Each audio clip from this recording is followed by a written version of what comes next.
naomba pesa yangu. Hivyo mbele katika yangu. Tutakachokifanya sisi tunaokuangalia kwenye TV tunakuangalia wewe. Unaelewa? Kwenye kuigiza au kwenye hadithi anayekuangalia kuna kitu tunakiita matarajio.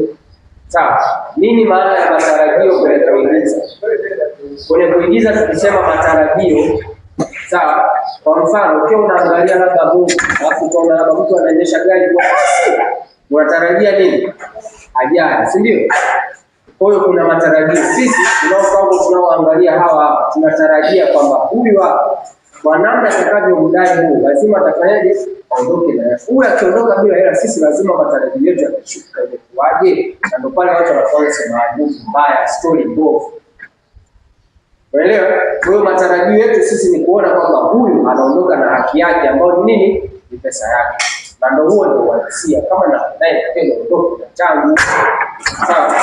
Kwa hiyo kivyovyote vile watazamaji tunataka kuona unaondoka. Sawa. 1, 2, 3 action.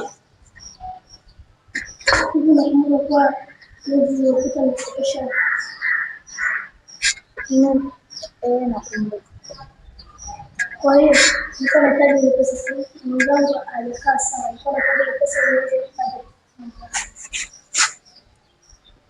Mimi hapo nitakupa, lakini naomba nivumilie kwa siku 3 au 4 hivi. Nasema nini wewe? Yaani unakula hata chakula kizuri eti nivumilie siku 2 3 ya wako utapata. Yaani nini? Hata sio kile. Yaani umelipa unakula, alafu ile hela yangu sipati. Yangu yaani bure. Yaani mimi mradi lakini kwenye hela kama mchawi. Naomba tusahau. Naomba pesa yangu. Hivyo mbele katika yangu. Yaani naomba